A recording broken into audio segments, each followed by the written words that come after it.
하나님 말씀 한번 볼까요? 하나님 말씀 로마서 7장 20절에서 25절까지의 말씀. 불편하지 않은 분들은 자리에 일어나서 함께 말씀을 보도록 하겠습니다. 같이 읽습니다. 내가 해서는 안 되는 것을 하면 그것을 하는 것은 내가 아니라 내 속에 자리를 잡고 있는 죄입니다. 여기에서 나는 법칙 하나를 발견하였습니다. 곧 나는 선을 행하려고 하는데 그러한 나에게 악이 붙어 있다는 것입니다. 나는 속사람으로는 하나님의 법을 즐거워하나 내 지체에는 다른 법이 있어서 내 마음의 법과 맞서서 싸우며 내 지체에 있는 죄의 법에 나를 포로로 만드는 것을 봅니다. 나는 비참한 사람입니다. 누가 이 죽음의 몸에서 나를 건져주겠습니까? 우리 주 예수 그리스도를 통하여 나를 건져주신 하나님께 감사를 드립니다. 그러니 나 자신은 마음으로는 하나님의 법을 섬기고 육신으로는 죄의 법을 섬기고 있습니다. 아멘. 네, 앞뒤 좌우로 한번 인사할까요? 하늘 복 많이 받으세요. 한번 인사합시다. 하늘 복 많이 받으세요. 네. 하늘 복 많이 받으세요.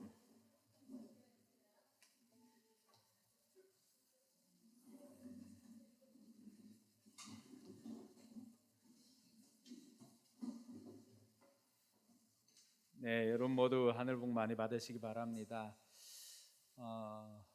오늘은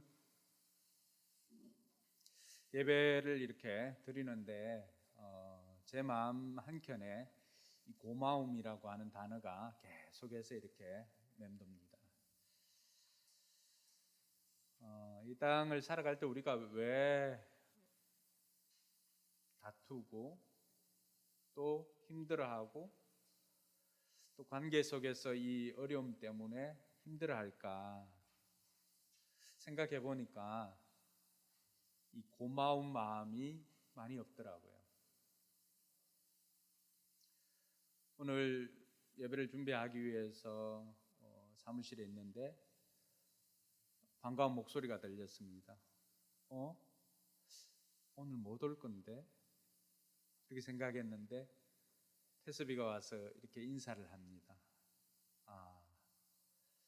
아버님이 이 코로나 때문에 걱정을 해서 이 현장에서 예배드리는 게 참 힘들 건데 그걸 뚫고 왔네. 이런 걸 생각하니까 갑자기 너무 고맙더라고요.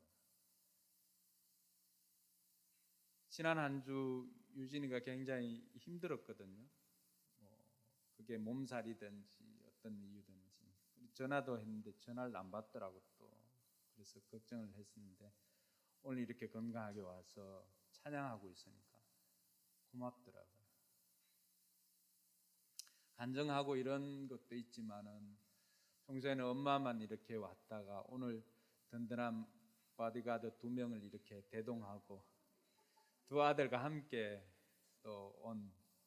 저렇게 가면 어딘들 뭐 할렘가 가면 뭐 무섭겠어요. 어디인들 못 가겠습니까? 고맙더라고요.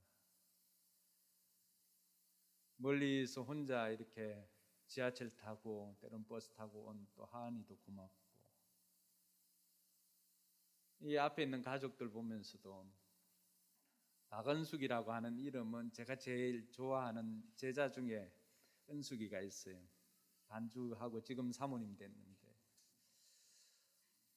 아니 수많은 뭐 교회들이 있잖아요. 근데 최후 강연이 자기 자녀들 따라서 또 얼마 있지 않으면은 아빠는 베트남으로 이제 그 출장을 가시고 이렇게 하는데 여러분 드러내는 것은 불편하거든요. 실은 그냥 조용히 큰 교회든지 어디 조용하게 있다가 이렇게 갈 수도 있는데 이렇게 공동체 안으로 들어온다는 것은 굉장히 불편한데 그런 불편함을 감수하고 수많은 교회들도 있음에도 불구하고 자녀들과 함께 이렇게 와서 예배 드리는 이 가정이 보니까 고맙더라고요. 땅이 하율이 이렇게 예쁜 두 딸 데리고 이우전 집사님, 이현선 집사님 오는 게 그렇게 마음만큼 쉽지 않거든요. 더군다나 이렇게 코로나가 주변에 뭐 일어났다는 이야기들이 들리는데, 그럼에도 불구하고 와서 이렇게 예배를 드리는 그 모습이 고맙더라고요. 그럼 가족들은 어떨까요? 가족들 뭘 해서 또 아니면은 뭘 잘했어 이렇게 한다고 하면은 늘 우리는 아이들이나 또 아니면은 배우자에게 기대하는 바를 못 채워주니까 원망하고 불평할 때도 있습니다. 근데 어떻습니까? 내 곁에 있어주는 것이 고마울 때, 하나님께서 내게 주신 선물이라고 생각할 때, 비록 수학이나 영어나 국어나 100점 못 맞아도 건강하게 내 곁에 있다는 것이 고맙지 않습니까? 그냥 그것으로 고마운 거예요. 예전에 우리 민성이 아버님이 아유 민성이가 우리 아들이 아니고 목사님 아들 같다고 그렇게 얘기했는데 그냥 예배드리고 이렇게 와주는 모습이 너무 고마운 거예요. 고마우면 우리가 사랑을 하게 됩니다.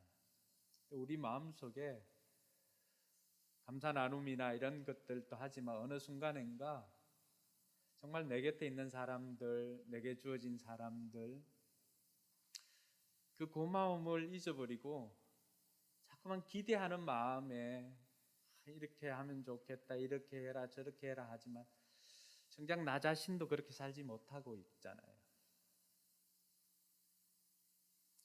그래서 하나님께서 오늘 그 고마운 마음을 이렇게 주면서 정말 성도들이 고맙다, 또 수고하는 목자 목녀들이 고맙고, 또 일찍 남들보다 나와서 헌신하는 찬양대가 고맙고, 그렇게 고마움으로 채워지니까 다 사랑스러운 거예요. 다 사랑스러운 거예요.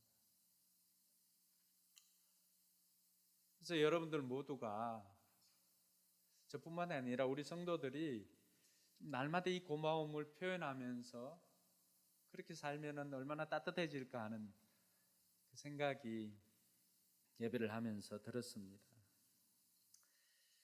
이왕한 나태주 시인, 우리가 나태주 하면은 주로 요즘은 뭐 트롯만 생각하다 보니까 나태주 시인의 나태주라고 하는 시인을 생각하는 것은 쉽지 않을 것 같아요.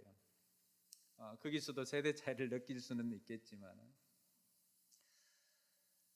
그 풀꽃이라고 하는 그 시 아시죠?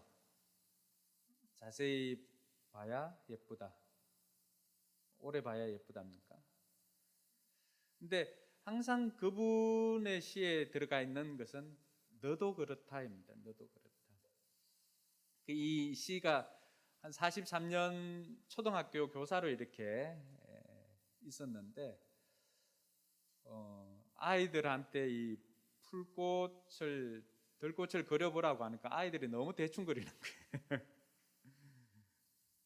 그래서 애들 보니까 저 모습도 저런데 싶어가지고 그때 아이들에게 해주고 싶은 말이 그거였어요. 자세히 보아야 예쁘다, 오래 보아야 예쁘다, 이렇게 하면서 너도 그렇다. 너라고 하는 단어가 너에게 가면은 너는 나가 되는 거죠. 이 시인의 그 시 중에 오늘 여러분들에게 기다림이라고 하는 시를 한번 소개해주고 싶습니다. 기다림. 가지 말라는데 가고 싶은 길이 있다. 만나지 말자면서 만나고 싶은 사람이 있다.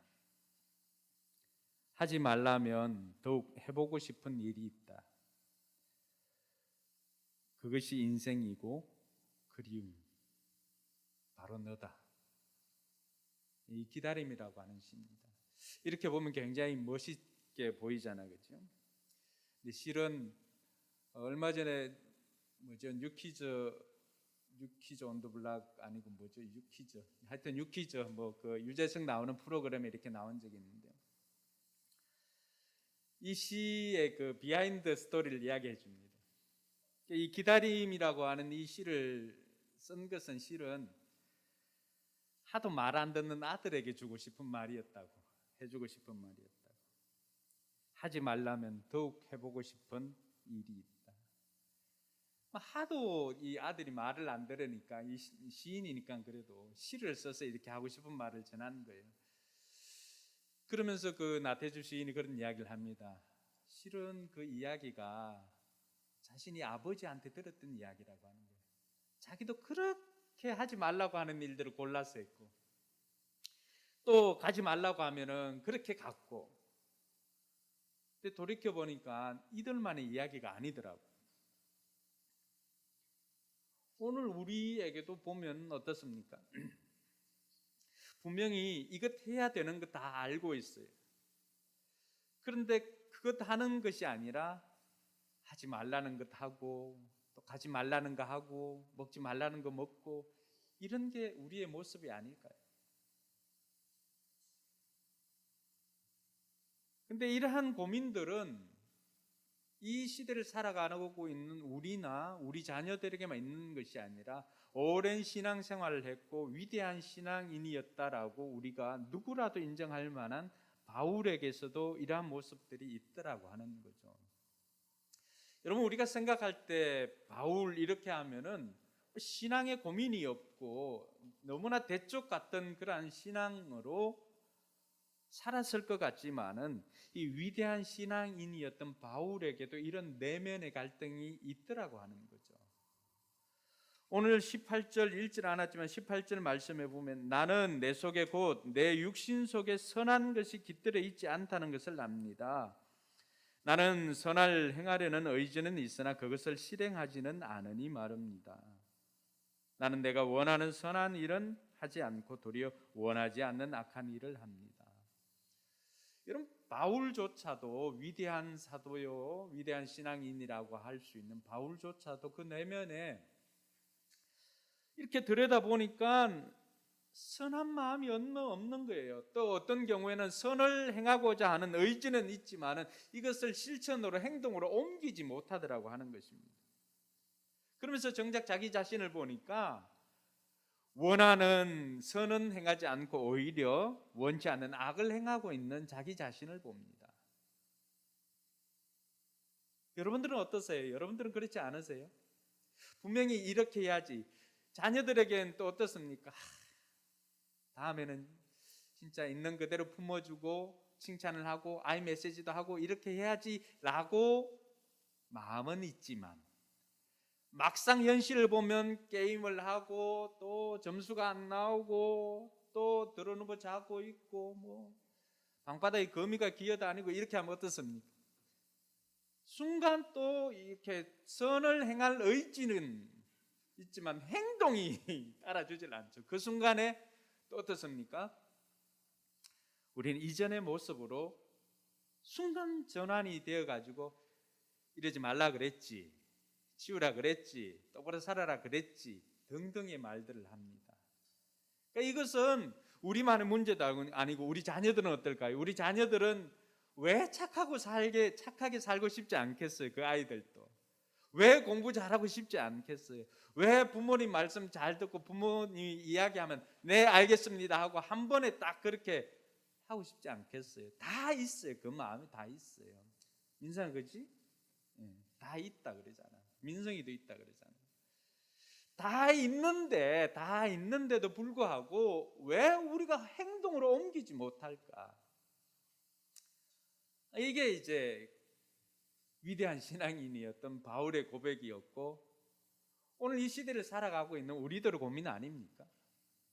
정말로 신앙인으로 예수 닮은 모습으로 살고 싶지만 가지 말아야 할 것들 가고 하지 말아야 할 것들 하고 먹지 말아야 할 것들 먹고 있는 번번이 또 무너지는 내 자신의 모습을 보게 되지 않습니까? 제대로 살려고 하면은 정말로 귀신같이 찾아오는 게 있습니다. 그게 뭘까요? 오늘 바울이 그러한 삶의 원인이 죄라고 하는 것을 가르쳐주고 있는데 20절에 보면 내가 해서는 안 되는 것을 하면 그것을 하는 것은 내가 아니라 내 속에 있는 죄입니다. 21절에 보니까 여기에서 나는 법칙 하나를 발견하였습니다. 곧 나는 선을 행하려고 하는데 그러한 나에게 뭐가 붙어 있다는 거예요? 악이 붙어 있다는 거예요. 그럼 이 말씀 잘 이해가 되지 않죠. 내가 제대로 살려고 하는데 어떻게 거기에는 내가 제대로 살지 못하게 하는 죄가 있고 또 말씀대로 살려고 하는데 거기에는 뭐가 있다고 하는 거예요? 악이 붙어 있다라고 하는 거예요. 내가 좀 착하게 이번엔 제대로 한번 살아보려고 결단을 하는 그 순간에 어떻게 합니까? 유혹이나 죄는 언제든지 따라붙습니다. 여러분 이게 이해가 안 되면은 오늘 집에 가서 그 컴퓨터에다가 아니면 여러분 휴대폰이든지 뭐 유튜브에든지 뭐 원피스 이렇게 한번 쳐보십시오. 그러면은 집사람이 가르쳐 주더라고요. 아이 원피스 한번 보려고 이렇게 원피스 쳤더니만 뭐 시키지도 않았는데도 컴퓨터 온라인만 털면은 포털 사이트 검색만 하려고 하면은 원피스 신청 원피스 뭐 이쪽 원피스 저쪽 원피스 온갖 원피스들을 다 이렇게 광고로 이렇게 보내준다는 거죠. 내가 뭘 검색하고 했는 걸 단 한 번 이렇게 해도 컴퓨터나 빅데이터는 친절하게도 막 착착착착 내가 원하지 않아도 따라붙습니다.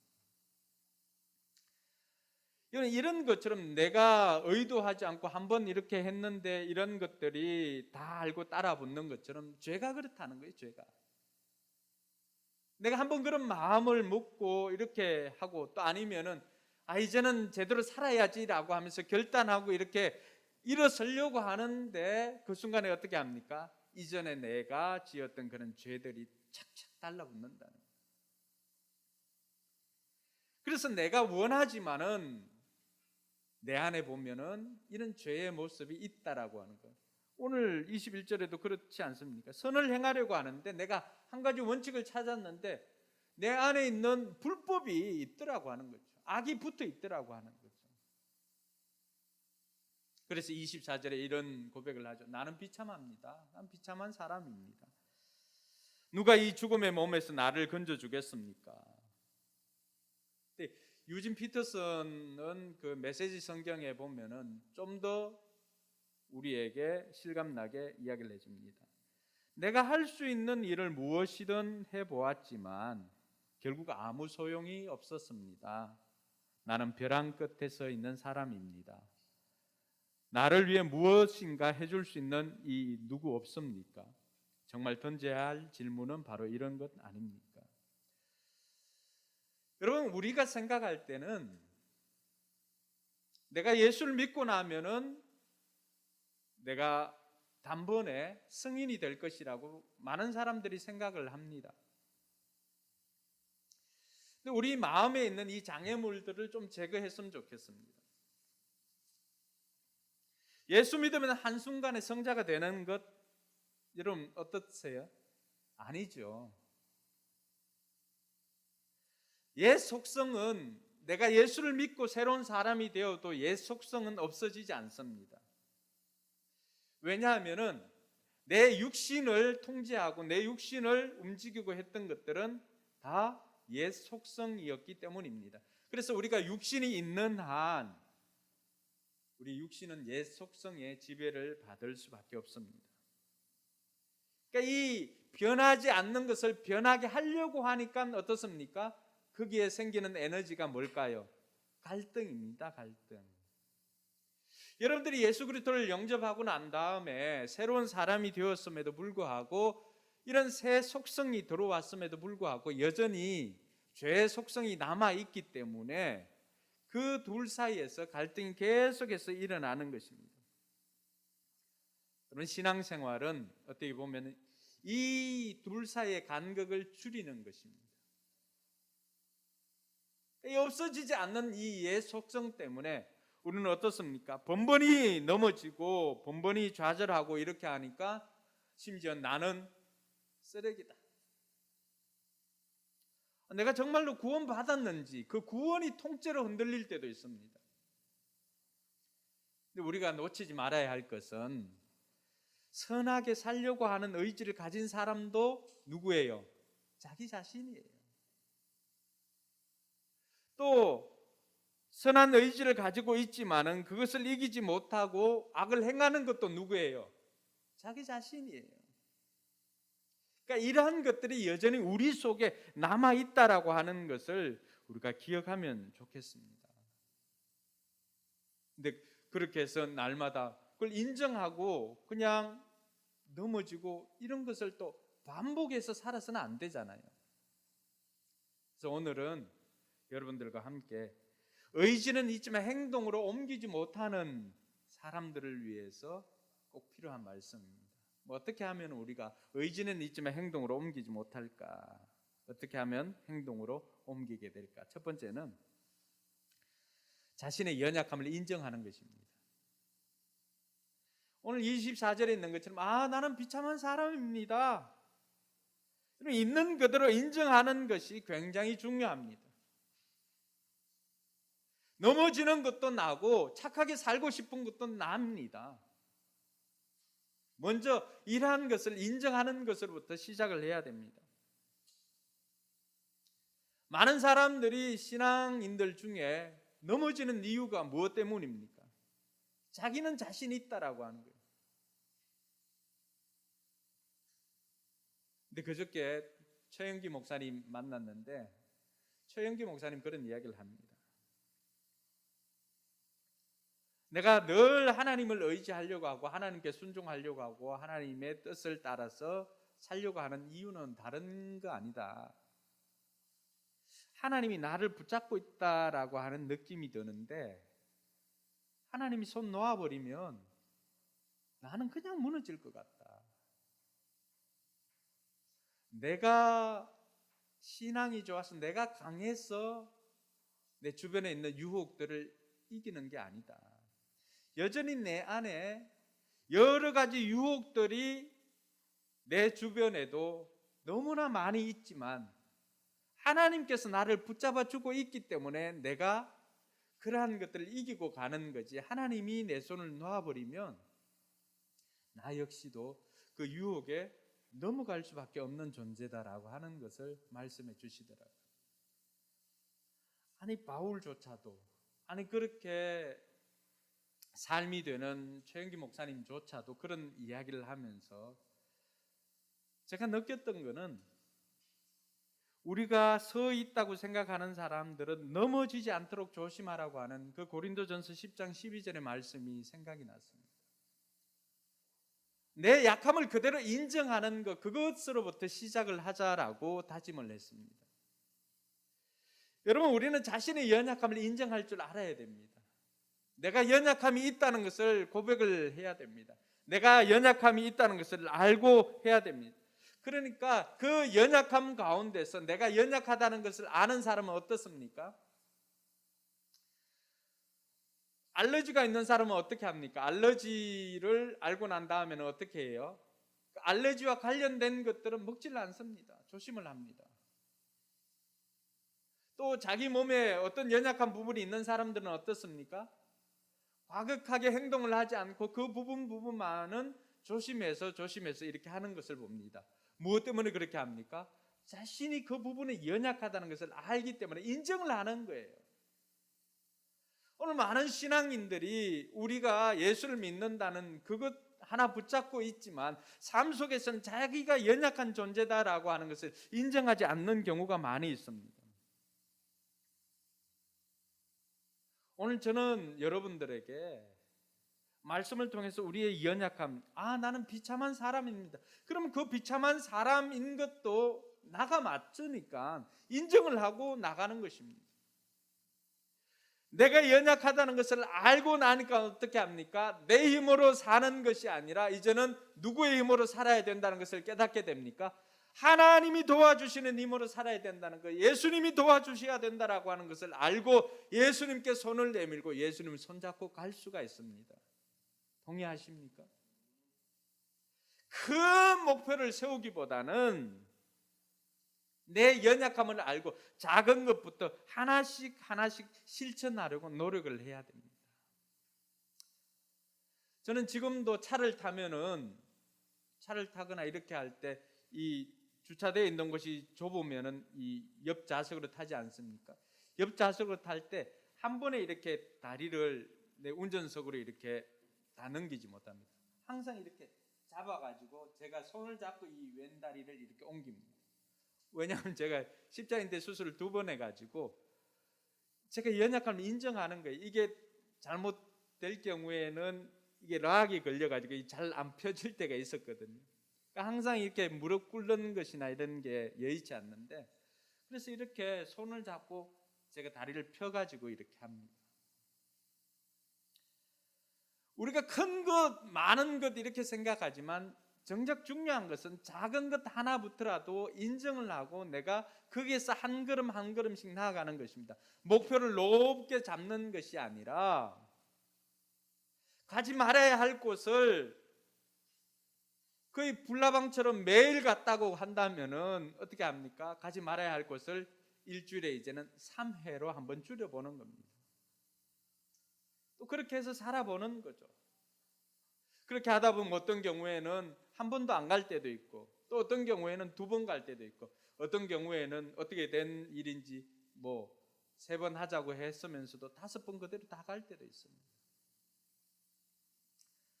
그러면 인터넷 검색할 때 어떻습니까? 아이들만 야동 보는 거 아니죠. 야한 거 이렇게 검색하는 거, 주일날 와서 은혜 받고 이제는 그렇게 살아야 되겠다, 이제는 안 봐야 되겠다 라고 하지만 어떻게 가면 또 넘어지잖아요. 그러니까 그런 목표들을 이제는 주 5회에서 주 3회로 한번 줄여보고, 주 1회로 한번 줄여보고, 이렇게 한번 작은 것부터라도 나의 연약함을 알고 이렇게 한번 실천을 해보자는 거죠. 자신의 연약함을 아는 사람만이 하나님께 도움을 구할 수가 있습니다. 그래서 우리가 2번째로 살펴볼 것은 예수님께 도움을 요청하는 건데, 예수님을 내 삶의 주인으로 모시는 것입니다. 오늘 유진 피터슨이 썼던 그 메시지 성경에 보면 25절에 이렇게 되어 있습니다.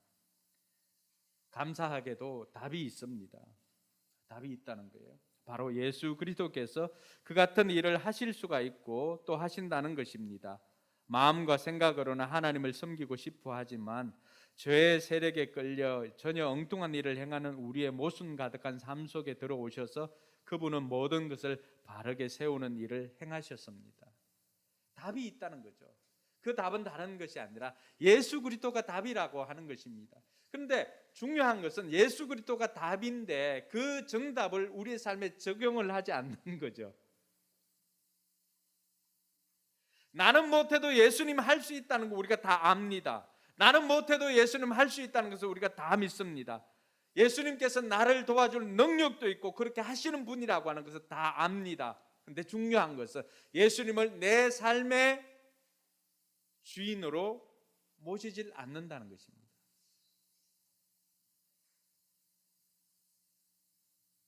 처음에 죄가 들어왔던 것이 어떤 것입니까? 그 죄는 다른 것이 아니라 창세기 3장에 보면은 사탄이 하와를 꼬실 때도 했던 것은 뭡니까? 이걸 먹으면 네가 하나님처럼 된다라고 하는 것입니다. 네 눈이 밝아지고 하나님처럼 되어서 선과 악을 알게 된다는 것을 아시고 그렇게 말씀하신 것이다. 뭐예요? 죄의 시작은 뭐예요? 우리가 하나님 되는 거예요. 왜 선한 의지를 가지고 있지만 자꾸만 악한 행동을 하게 되는가, 원치 않는 것을 하게 되는가? 그 이유는 다른 것에 있지 않고 내 마음의 주인이 그 순간은 내가 되는 거예요. 내 육신이 원하는 대로, 내 육신이 또 즐거운 대로 그것을 찾다 보니까 내가 원하는 것을 하지 못하고 하나님이 원하는 삶을 살지 못하고 내가 추구하는 즐거움을 따라서 가는 것입니다. 죄를 떨치는 방법은 다른 것에 있지 않고 내가 하나님처럼 되는 것이 아니라 예수님을 하나님으로 내 삶의 주인으로 모시는 것입니다. 할렐루야. 여러분, 신앙인은 예수님을 내 인생의 구세주로 주인으로 모신 사람이 신앙인입니다. 그렇지 않으면 종교인입니다. 내가 종교인인가 내가 신앙인인가 알기 위해서는 예수님이 내 삶의 주인인가 아닌가를 보면 알 수가 있습니다. 그럼 신앙생활은 뭘까요? 신앙생활은 예수님이 주인 되는 생활이 신앙생활입니다. 그렇지 않은 다른 모든 행위들은 종교 활동에 불과합니다. 예배를 드리는 것도 예수님이 내 인생의 주인이기 때문에 예수님이 나의 하나님 되심으로 말미암아 그분 앞에 나와서 드리는 것은 이것은 신앙생활입니다. 그렇지 않고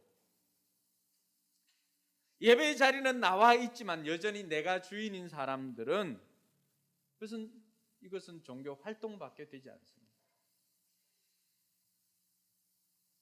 그래서 저와 여러분들이 예수님을 내 인생의 주인으로 모신다는 것이 구체적으로 내 삶에 어떻게 하면 될까라고 했을 때 할 수 있는 것이 뭐가 있을까요? 하나님께 도움을 요청하는 기도입니다. 많은 사람들이 결정적인 순간에 넘어지는 이유가 뭡니까? 자신하고 있지만은 넘어지는 이유는 그 순간에도 자기 자신이 하나님이 되기 때문입니다. 여러분, 이것은 어느 누구도 장담을 하지 못합니다. 우리가 알고 있는 다윗 어떻습니까? 위대한 성군이었지 않습니까? 하나님 마음에 합한 사람이었습니다. 그 역시도 그가 하나님께 인정받을 때와 그가 범죄할 때 어떤 차이가 있습니까?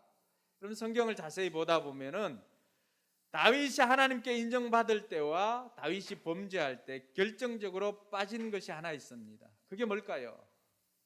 기도입니다. 작은 것이든 큰 것이든 다윗이 하나님 앞에 기도하며 나섰을 때는 그 모든 것이 하나님을 기쁘시게 하였고 열매도 좋았습니다.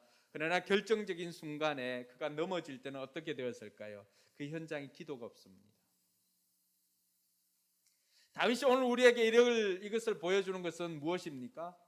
우리 자신들도 우리들도 마찬가지라고 하는 거예요. 내가 약함을 인정하고 하나님께 도움을 요청하고 하나님과 함께 해달라고 도움을 요청하고 예수님께서 나의 주인이 되어달라고 하는 그 기도로 요청을 하는 그 삶에는 풍성한 열매가 있고 선한 의지대로 살아갈 수가 있지만은 그렇지 않는 경우에는 어떻습니까? 우리는 그 현장에서 번번이 넘어집니다. 가지 말아야 할 때를 갈 때 여러분 기도하고 갑니까? 먹지 말아야 할 것 먹을 때 여러분 기도하고 먹습니까? 하지 말아야 할 것 할 때 여러분 기도하고 합니까? 그 순간만큼은 하나님이 내 주인이 아니라 예수님이 내 주인이 아니라 내가 내 주인으로서 내가 내 하나님의 역할을 내가 감당하고 있는 거예요. 그러니까 자기의 소견에 옳은 대로 인도하는데 이 몸은 어떻습니까? 이 몸은 죄에 굉장히 익숙해져 있습니다. 그러면 저는 지금도 가끔 제가 인용을 했지만 요즘 집사람이 더 많이 인용하는데 김유신 말 어떻습니까? 이젠 다시는 안 가야 되겠다고 생각했지만은 한잔하고 이렇게 가는데 집에 가려고 이렇게 음주운전을 했죠. 김유신 장군이 음주운전을 해서 이렇게 가는데 그 차가 테슬라도 아닌데 자동으로 이렇게 자율주행이 되는 것 같아요. 김유신 집으로 인도하지 않고 어디로 데리고 갔습니까? 김유신이 늘 가던 그 술집으로 인도를 한 것입니다. 쳐서 복종시키지 않으면 가만히 두면 어떻습니까? 우리는 가만히 두면 선한 의지대로 살아가는 것 같지만 그렇지 않습니다. 우리는 육신을 가지고 있기 때문에 죄에 익숙해져 있기 때문에 쳐서 복종하지 않으면 이 몸은 여전히 죄에 익숙해져서 가만히 두면 그 길로 가게 되어 있습니다. 우리가 사택도 이사를 했지 않습니까? 종종 저는 퇴근하고 이렇게 집으로 가려고 이렇게 하면은 저쪽 주차장으로 나가서 우회전해서 가다 보면은 그냥 의식하지 않고 그대로 직진해서 저쪽으로 넘어갑니다. 그럼 집사람 옆에서 김유신 말이냐고. 그럼 저는 아니 이렇게 해가지고 그 공원 사이로 지나가서 그 우장산 주민센터로 그쪽 내려가려고 했지라고 하지만 제 마음속에는 아차 싶은 마음이 듭니다. 저만 그런가요?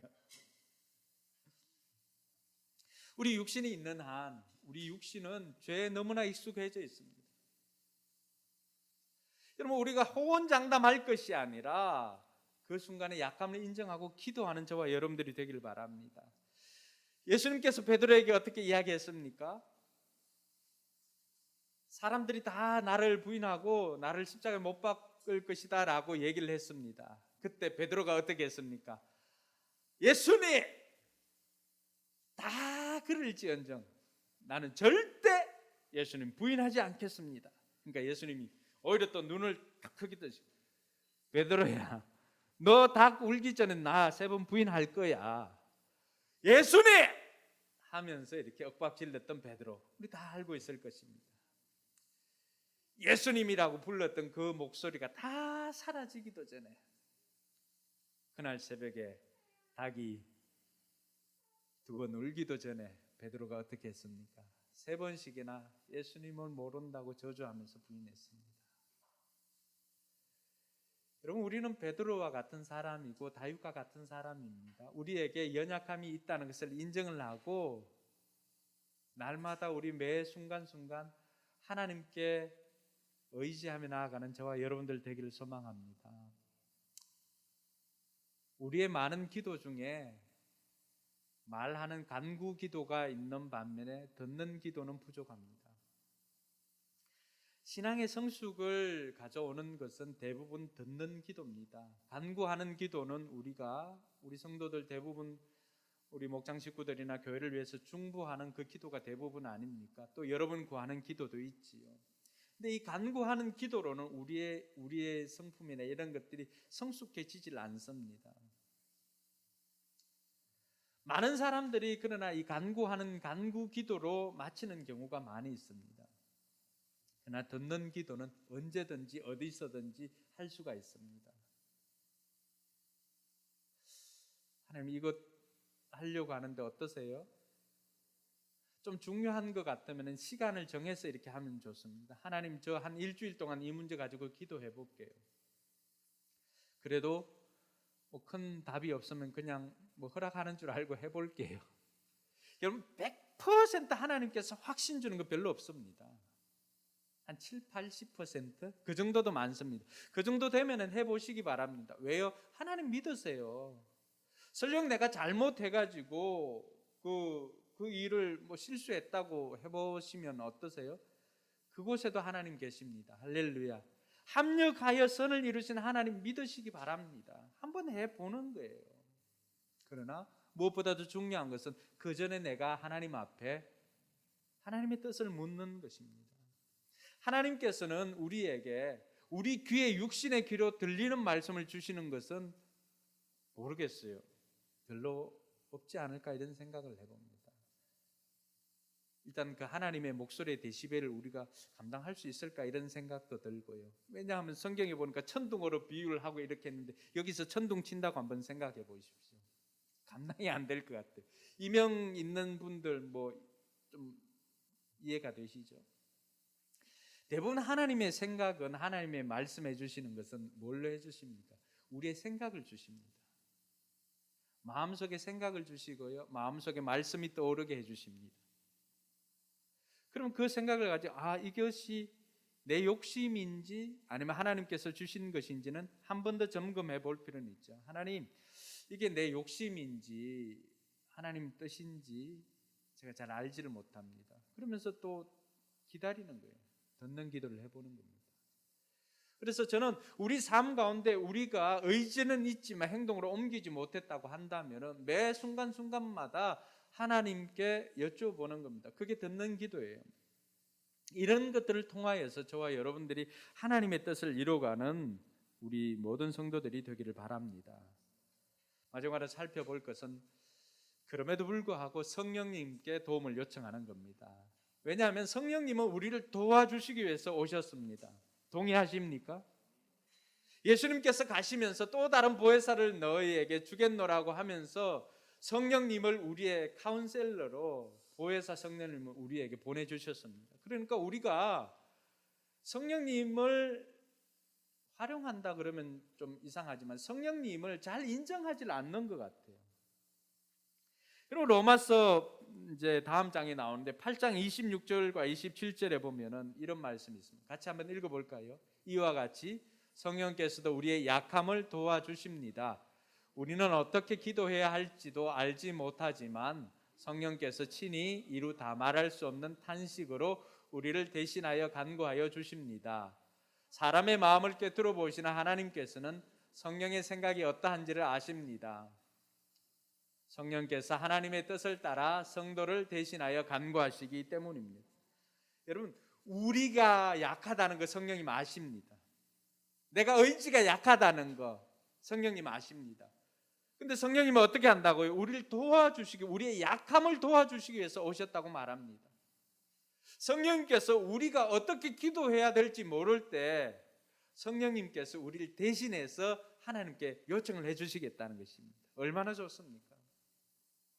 그러니까 날마다 우리가 이 성령님께 도움을 요청해야 합니다. 도움을 요청할 때 성령님께서는 우리로 하여금 하나님의 뜻이 무엇인지 깨닫게 해주시고 심지어는 하나님의 뜻대로 살 수 있는 능력도 주십니다. 그래서 스가랴서 4장 6절에 보면 스룹바벨에게 하신 말씀이 있지 않습니까?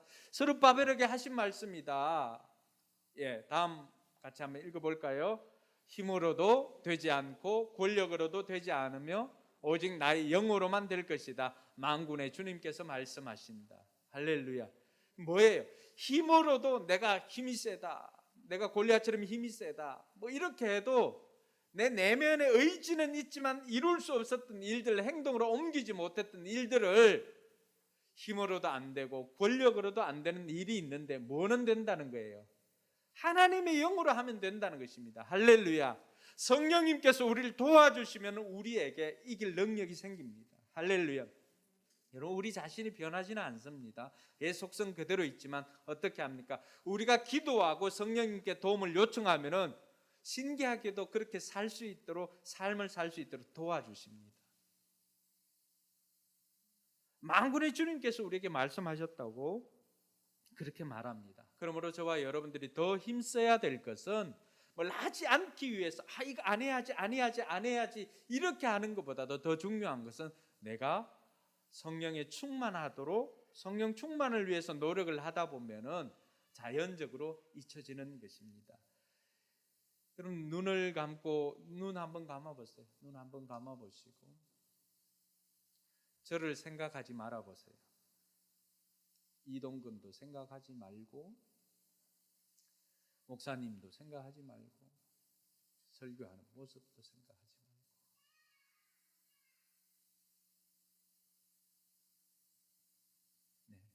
눈 뜨세요. 고단해서 주무시는 분이 계신데 눈을 뜨시기 바랍니다. 자, 한 번 더 눈을 감고 점심시간이 가까워져 오고 있으니까 김치 묵은지 찜을 한번 생각해 봅시다. 그 ASMR 우리 가끔 이현선 집장 올려주신 뽀글뽀글 그 끓는 소리, 그리고 길게 늘어져 있는 김치, 또 옆에 숨겨져 있는 삼겹살. 눈 떠보세요. 여러분, 김치찌개 생각할 때 제가 떠오르는 사람, 그분들은 병원에 가셔야 됩니다. 여기 계시면 이런 거예요. 내가 하지 않으려고 막 이렇게 애를 쓴다고 해가지고 그게 생각나지 않는 게 아니에요. 않겠다고 하면은 어떻게 합니까? 귀신같이 달라붙어 가지고 생각나게 합니다. 근데 어떻게 하는 거예요? 다른 것 하니까 그거는 어떠세요? 생각나지 않는 거예요. 우리가 내 안에 있는 약함이나 이런 것들을 다 알고 있으면서 이 의지를 행동으로 옮기지 않으려고 막 안 하려고 하면은 더 그러한 것들이 생각나고 떠오릅니다. 그런데 내가 성령 충만하려고 막 애를 쓰고 성령 충만하려고 하면 어떻습니까? 하지 말려고 했던 이 모든 것들은 생각지도 않는다는 것입니다. 여러분, 이번 한 주 어떻게 살겠습니까? 자신의 연약함을 알고 더 하나님께 기도할 수 있기를 바랍니다. 그리고 그 기도가 좀 듣는 기도였으면 좋겠습니다. 그리고 예수님을 내 마음속에 주인으로 모시고 예수님께 물어보는 거예요. 그럴 때 성령님이 여러분들을 도와주십니다. 이렇게 하는 것이 맞다, 이렇게 하는 것이 옳다. 때로는 여러분들 한 60, 70%만 동의가 되어도 하나님이 인정해 주시는 것 알고 한번 해보세요. 하나님이 우리에게 100%다 이렇게 주는 것은 아니지만 그 정도 되면은 하나님도 뭐 인정해 주시는 것을 알고 하면 되지 않아요. 하나님 그렇게 무서운 분 아니거든요. 우리가 힘들면은 손잡아 주시고 또 일으켜 주시고 합력해서 그 현장에서 선을 이루어 주시는 분이 하나님이십니다. 그래서 우리 내면에 있는 장애물들을 제거하고 그 하나님과 친숙하게 친밀하게 가는 저와 여러분들이 되기를 소망합니다. 마치면서 저는 행복이라고 하는 시를 들려주고 싶었는데 행복 다 했으니까 사랑의 답함이라고 하는 시를 한번 들려드리겠습니다. 예쁘지 않은 것을 예쁘게 보아주는 것이 사랑이다. 좋지 않은 것을 좋게 생각해 주는 것이 사랑이다. 싫은 것도 잘 참아주면서 처음만 그런 것이 아니라 나중까지, 아주 나중까지 그렇게 하는 것이 사랑이다.